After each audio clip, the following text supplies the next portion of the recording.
আসসালামু আলাইকুম। সুপ্রিয় দর্শক, আপনারা যে জলোচ্ছ্বাসটি দেখতে পাচ্ছেন এটি হলো আমাদের দিনাজপুরে একটি অবস্থিত জায়গা। আসলে এই জায়গাতে আসে নাই এমন কোনো লোক খুবই কম পাওয়া যাবে আমাদের দিনাজপুরের মাঝে, এবং অন্যান্য ডিস্ট্রিক্টের লোকেরা এসেছে এখানে দেখতে, শুধু এই জলস্রোত দেখতে।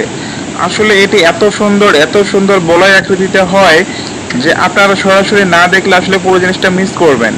আপনার যদি মন খারাপ থাকে তাহলে আপনি এখানে আসতে পারেন, দেখবেন যে আপনার মনটা এত ভালো হয়ে গেছে যে আপনার আর কোনো কিছু টেনশন থাকবে না।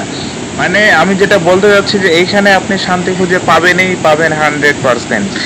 আর দেখেন, আমিও তাই চলে আসি আজকে আপনাদেরকে এই ভিডিওটি দেখাতে। আসলে এই ভিডিওটা আপনাদের কতটুকু ভালো লাগবে আমি জানি না, তবে আমার দেখেন কত সুন্দরভাবে পানিটা আসতেছে একটা ফেনা আকারে, এত সুন্দরভাবে বলয় বলয় হয়ে আসতেছে যে আপনাকে যতই তাকিয়ে থাকবেন ততই ভালো লাগবে। দেখেন পানির যে কি জলস্রোত আর কি যে একটা গতি, বাপ রে বাপ। আর এখানে আরেকটা আকর্ষণীয় বিষয় কি জানেন, যে এর উপর থেকে যে রাবার ড্রামে অনেক লোকজন যাতায়াত করে। তো একদিকে লোকজন যায়, অন্যদিকে নিচে পানির জলস্রোত। আবার আরেকটু সামনে গেলেই এই নদীটি চলে গেছে আপনার ভারতে।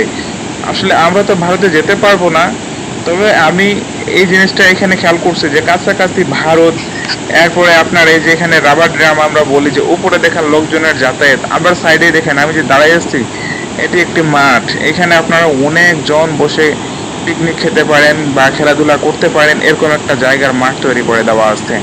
তো কেন ভালো লাগবে না আপনার, কত লোকজন আসে এখানে। তো আসলে এই জায়গাটা আমার অনেক একটা পছন্দের জায়গা, আমি যখনই আসি তখনই ভিডিও করি। আর আপনাদের যদি এই জায়গাটা ভালো লেগে থাকে তাহলে অবশ্যই আমার চ্যানেলের সাথে থাকবেন। আমি যথাসাধ্য চেষ্টা করব এখানকার আপডেট দেওয়ার। এই জায়গাটিতে আপনার ঈদের সময় অনেক ভিড় হয়ে থাকে, তখন অনেক লোকজন এটি দেখতে আসে। দেখেন শুধু জলস্রোত, দেখেন জলস্রোতের একটা গতি, দেখেন আপনার মনকে শান্ত করে দেবে যে আসলে কত সুন্দর প্রকৃতি, কত সুন্দর, যা এই ভিডিওর মাঝে আমি তুলে ধরতে পারছি। এই যে দেখেন উপরে গাড়ি, নিচে দেখেন যে পানি। ওয়াও, কি প্রাকৃতিক একটা দৃশ্য তৈরি করছে এখানে।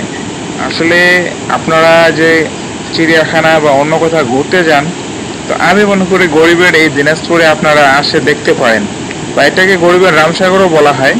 তো এই গরিবের কক্সবাজার বলা হয়, তো গরিবের কক্সবাজার আসতে পারেন। সকলেই ভালো থাকবেন।